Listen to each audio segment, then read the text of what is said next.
जय हिंद मेरे दोस्तों, आप सभी का स्वागत है।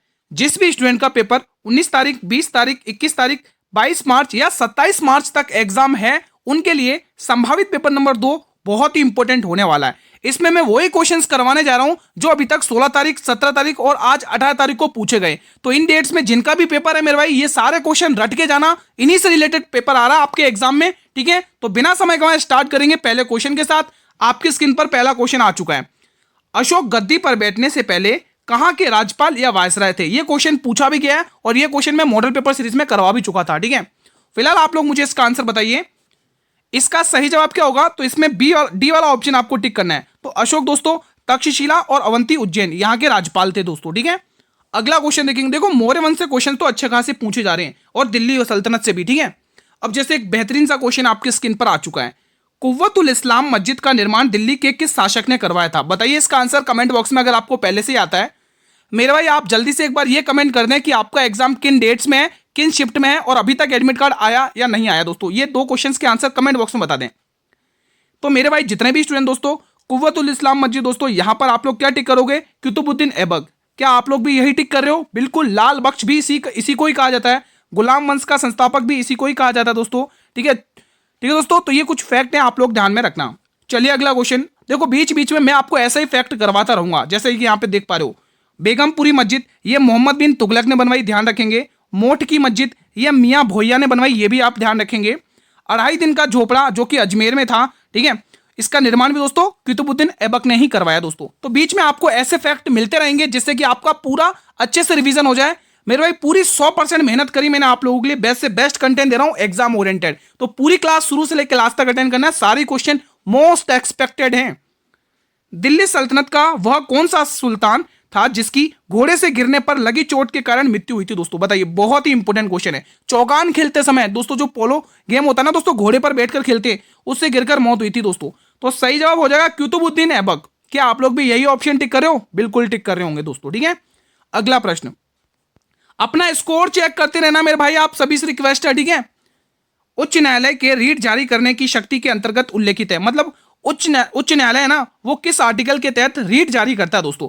देखो यहां पर उच्च न्यायालय की बात करिए, मैं आपसे सर्वोच्च न्यायालय के बारे में भी पूछ लेता हूं। ठीक है, चलिए दोस्तों, आप सर्वोच्च न्यायालय यानी कि सुप्रीम कोर्ट, यहीं पर लिख लो सर्वोच्च न्यायालय, यहीं पर लिख लो मेरे भाई सर्वोच्च न्यायालय। सर्वोच्च न्यायालय किस आर्टिकल के तहत रीट जारी करता है? चलिए आप लोग मुझे ये कमेंट में आंसर बताइएगा। तो सर्वोच्च न्यायालय जो है दोस्तों, वो अनुच्छेद, यहां पे लिखोगे अनुच्छेद 32।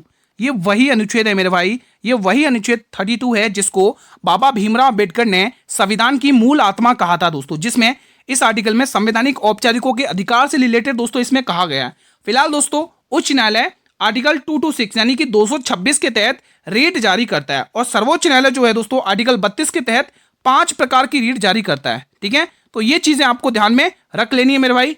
अगला क्वेश्चन देखो, भरपूर रिवीजन मिलने वाला है इस वीडियो में, आपको हर टॉपिक से क्वेश्चन देखने को मिलेगा, चाहे मैथ हो, चाहे रीजनिंग हो, जीके जीएस हो, जिसमें सारे सब्जेक्ट कवर हो जाएंगे। ठीक है, चलिए इसका आंसर बताइए। चलिए बताइए, अर्थशास्त्र में कुल परिवर्तनीय लागत अनुपात उत्पादित उत्पादन की इकाइयां किसके बराबर होती हैं? शानदार क्वेश्चन है।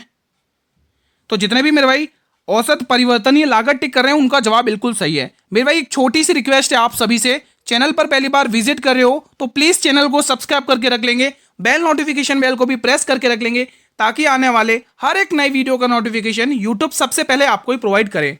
एक बेहतरीन सा क्वेश्चन आपकी स्क्रीन पर है। नागा अर्जुन सागर परियोजना निम्न नदियों में से किस पर अवस्थित है? शानदार क्वेश्चन है, बीच बीच में मैं आपको फैक्ट करवाते रहूंगा।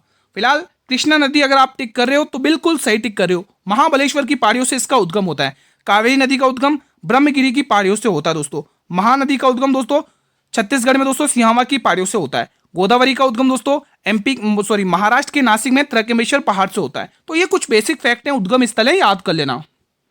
हड़प्पा के लोग भारत में वर्तमान में सोना कहां से लाते थे? बहुत इंपॉर्टेंट क्वेश्चन है। और दोस्तों कल की या आज कल वाली शिफ्ट में पूछा था दोस्तों कि हड़प्पा के लोग तांबा कहां से प्राप्त करते थे, कल की शिफ्ट में पूछा था ये क्वेश्चन। देखो मैं आपको वैसे ही रिलेटेड क्वेश्चन करवा रहा हूं जो एग्जाम पूछे जा रहे हैं, तो ये कंटेंट बेस्ट है आप लोगों के लिए।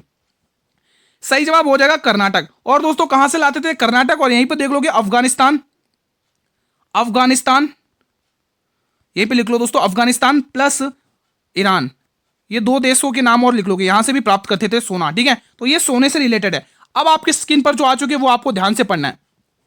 कल की शिफ्ट में पूछा था कि तांबा कहां से लेते थे, तो खेतड़ी आपको टिक करना है, ओमान टिक करना है और बलूचिस्तान टिक करना है।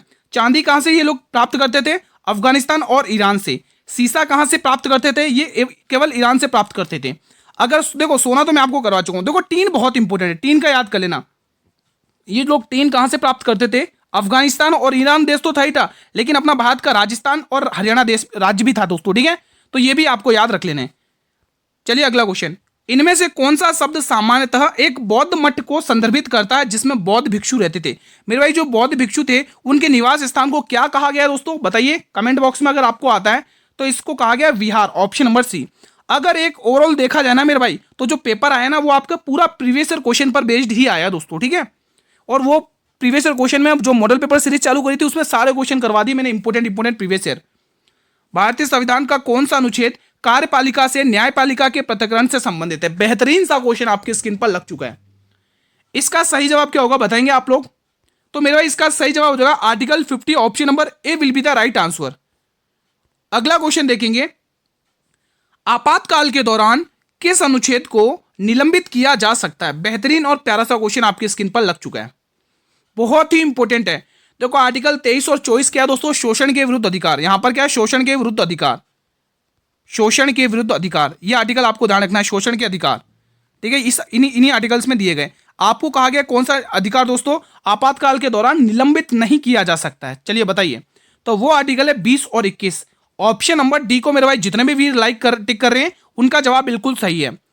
चलिए क्वेश्चन नंबर 11, इसको करने से पहले अगर आप लोगों ने मेरे भाई वीडियो को लाइक नहीं किया तो वीडियो को लाइक कर लेंगे और ज्यादा से ज्यादा स्टूडेंट तक शेयर कर लेंगे। चलिए ये क्वेश्चन बताइए, स्वेज नहर भूमध्य सागर को डैश से जोड़ती है, किससे जोड़ती है स्वेज नहर भूमध्य सागर को, बताइए। ये जोड़ती है मेरे भाई लाल सागर से, स्वेज नहर भूमध्य सागर को लाल सागर से जोड़ती है, ऑप्शन नंबर ए को लॉक करिएगा। 2025 में एशियन एथलेटिक चैंपियनशिप कहां पर आयोजित की गई थी भाई, शानदार क्वेश्चन है। सही जवाब क्या आएगा, सही जवाब आ जाएगा दक्षिण कोरिया, ऑप्शन नंबर डी। अगला क्वेश्चन, अब ये एक शानदार सा क्वेश्चन है।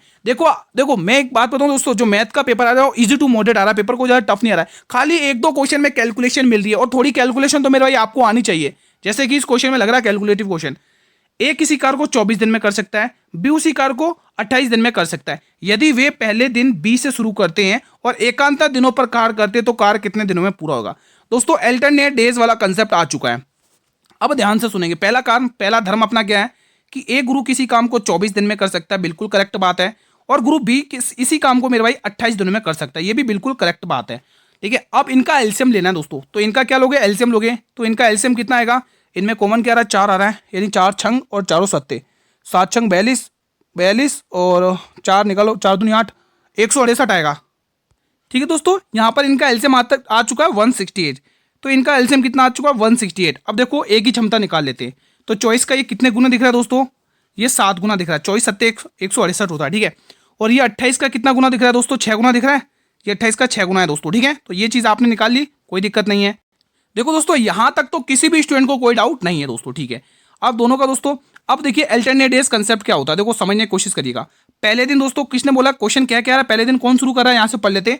यदि वो पहले दिन बी से शुरू करते, बी से शुरू कर रहे भाई, अब देखिएगा समझिएगा, देखो पहले दिन बी काम करेगा, बिल्कुल ठीक है, उसके दूसरे दिन ए काम करेगा, फिर वापस से बी आएगा, फिर वापस से ए आएगा, फिर वापस से बी आएगा, फिर वापस से ए आएगा, मतलब ऐसे ये प्रोसेस चलती रहेगी कंटिन्यू दोस्तों, ठीक है।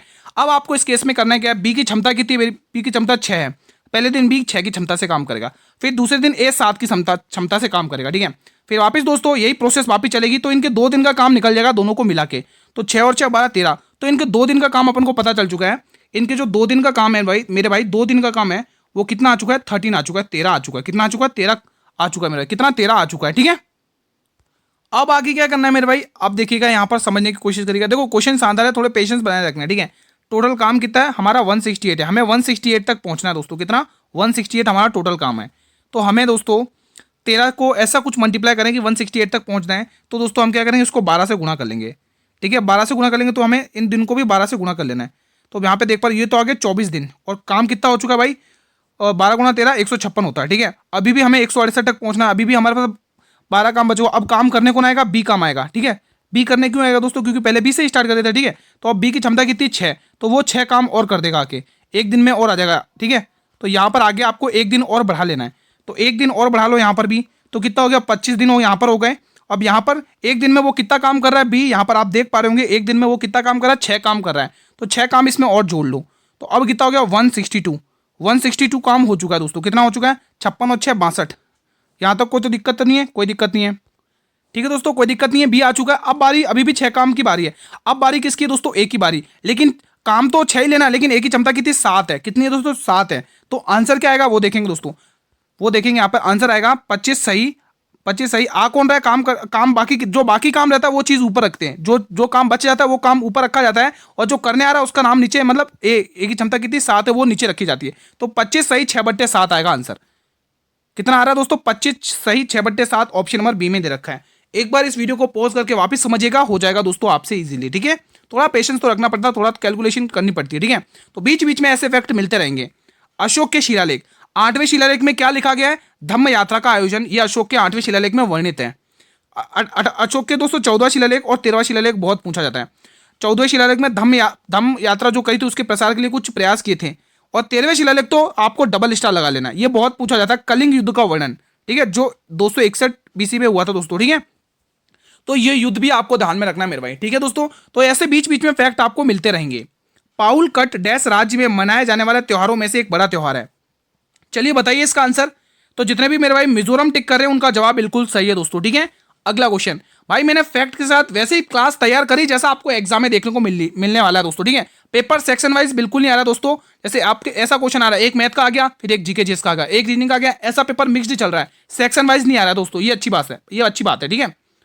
मेगस्थनीज की एक पुस्तक है इंडिका, भारतीय समाज के कितने वर्गों में उल्लेखित है दोस्तों। तो सबसे पहले 2-3 पॉइंट इसके सुन लेते हैं दोस्तों। चंद्रगुप्त मौर्य के दरबार में आया था, चंद्रगुप्त मौर्य के दरबार में आया, ये एग्जाम में पूछता है किसके दरबार में आया, चंद्रगुप्त मौर्य के दरबार में आया, ठीक है, दरबार में ये आया था, ठीक है। और दूसरा पॉइंट, इसकी एक पुस्तक है इंडिका, जिसमें पाटलिपुत्र का प्रकाशन बताया गया, और ये पुस्तक मेरे भाई 7 वर्गों में उल्लेखित है। ऑप्शन नंबर ए को लॉक कर लो मेरे भाई। ये किसका दूत बनकर आया था दोस्तों, ये सेल्यूकस निकेटर ने भेजा था दोस्तों, और किसके दरबार में, चंद्रगुप्त मौर्य के दरबार में, ठीक है।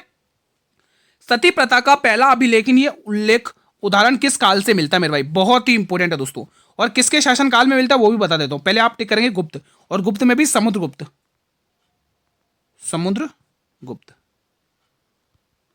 ठीक है दोस्तों, ये चीज आपको ध्यान रखना दोस्तों। एरन अभिलेख पता है ना तो भानुगुप्त का, ठीक है।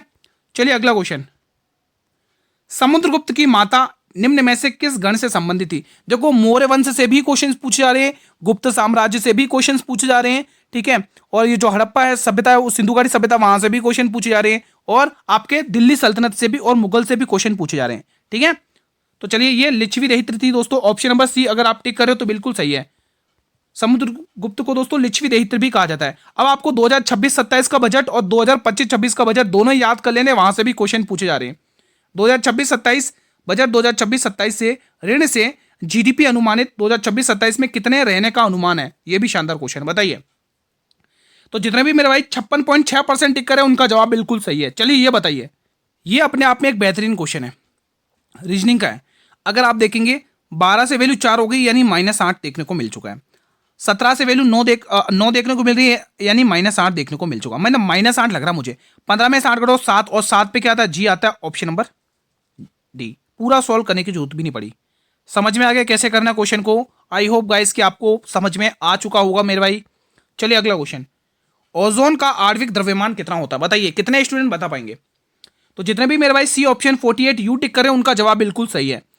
चलिए बीच में एक और फैक्ट आ चुका, उसको भी पढ़ लेते हैं, निपटा देते हैं फटाफट से। क्वेश्चन कह रहा है त्रिपिटक 3 भागों में विभाजित है, ये आपको पता होना चाहिए। और त्रिपिटक का संबंध किस धर्म से दोस्तों, बुद्ध धर्म से, याद कर लो, बुद्ध धर्म से। किससे संबंधित है दोस्तों, बुद्ध धर्म से। यहाँ पे मैं लिख देता हूँ बौद्ध धर्म, बुद्ध धर्म से ये संबंधित है। एग्जाम में पूछेगा कौन कौन से पिटक है। सबसे पहला पिटक निकल के आता है जिसका नाम है सुत्त पिटक दोस्तों। क्या नाम है, सुत्त पिटक।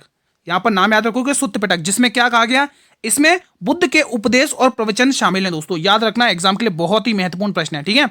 और आप देख पा रहे होंगे यहाँ पर विनय पिटक, ये मठवासी नियम और भिक्षुओं के आचार व्यवहार से संबंधित है।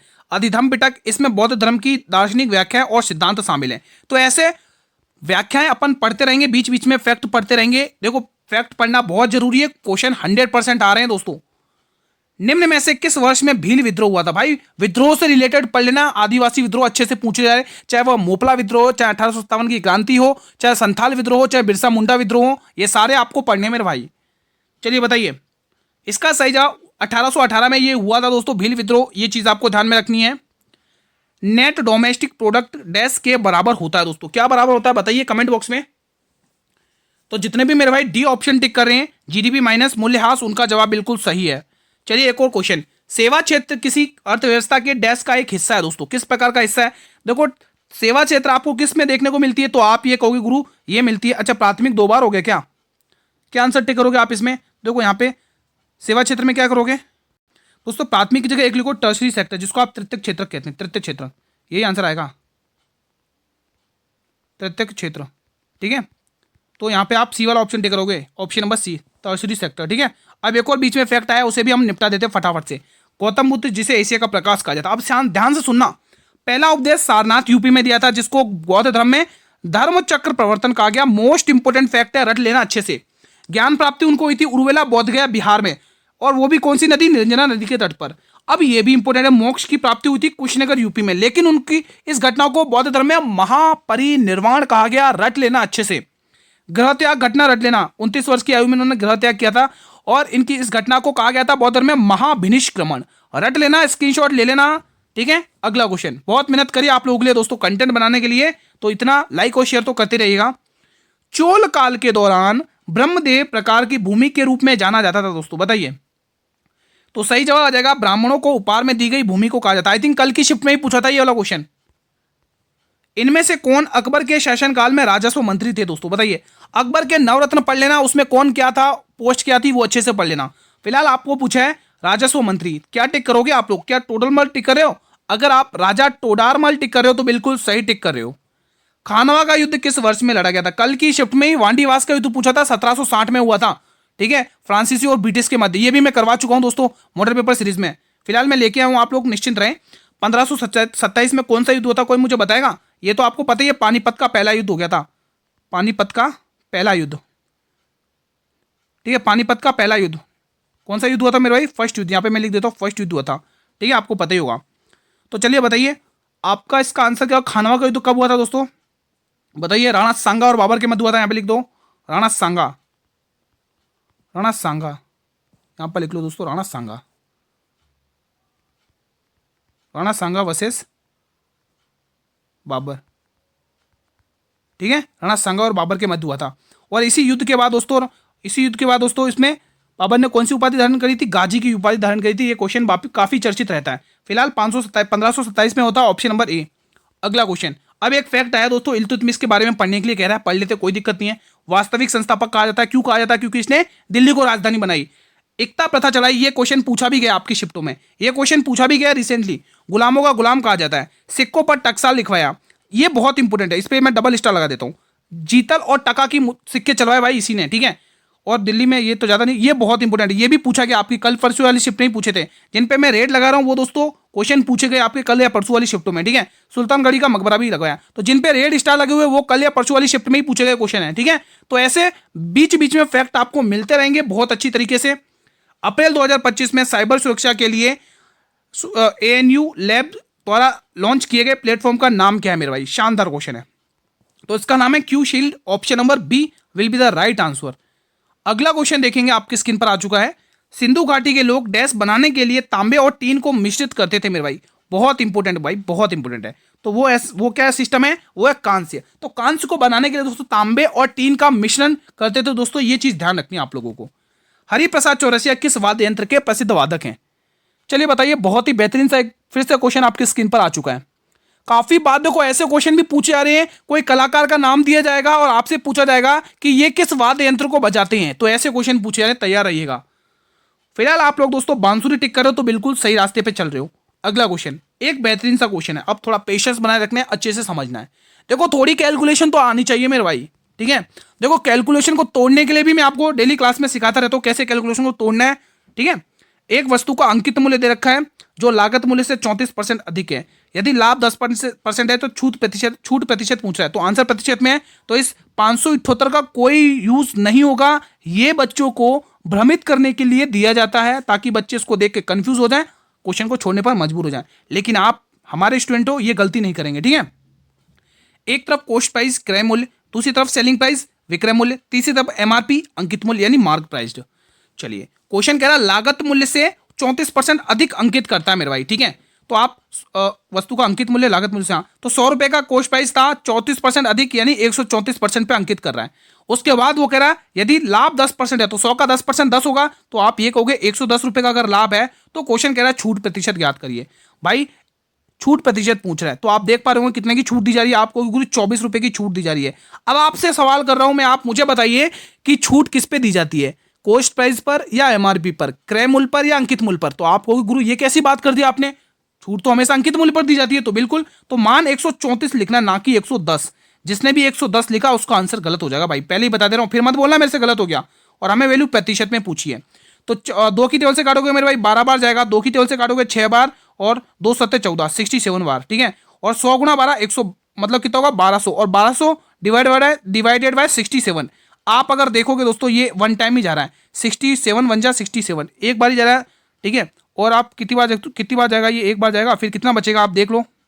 अब आप देख लो 67 एकम 67 कितना बचेगा, 23 इधर से 20 उधर से, 30 20 50 33 यानी 7 बार जाएगा, यानी 17 पॉइंट के समथिंग आएगा आंसर इसका।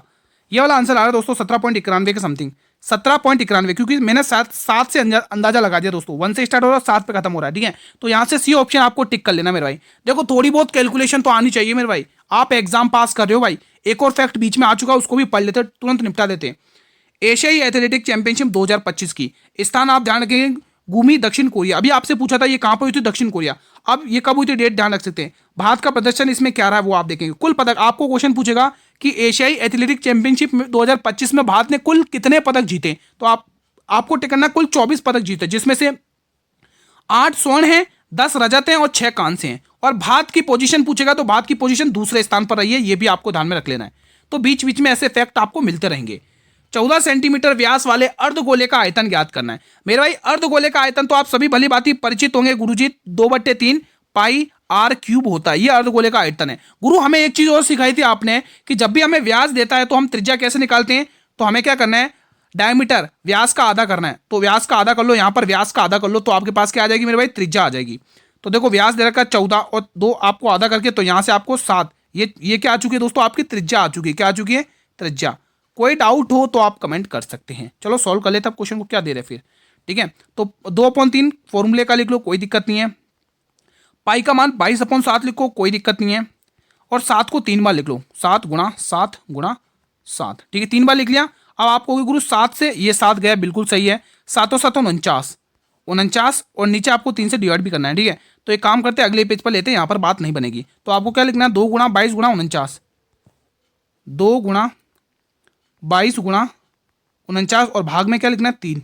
अब आपको ये कैलकुलेशन करनी है, ठीक है, ठीक है। सॉल्व कर लो भाई, हो रहा है तो देखो 22 नंबर 198 की 8 हो जाएगा, कैरी 19, और 22 चौके 88, 88 में 19 और जोड़ लो, कितना हो रहा है 9 8 17 की 7 कैरी 1, 8 9 10 107 आ रहा है। तो इनको 22 और दोस्तों 49 को गुणा करने पर कितना आ रहा है, 1078 आ रहा है। इसको 2 से और भाग कर लो, ठीक है, 2 से गुणा और कर लो, सॉरी 2 से गुणा और करके देख लो।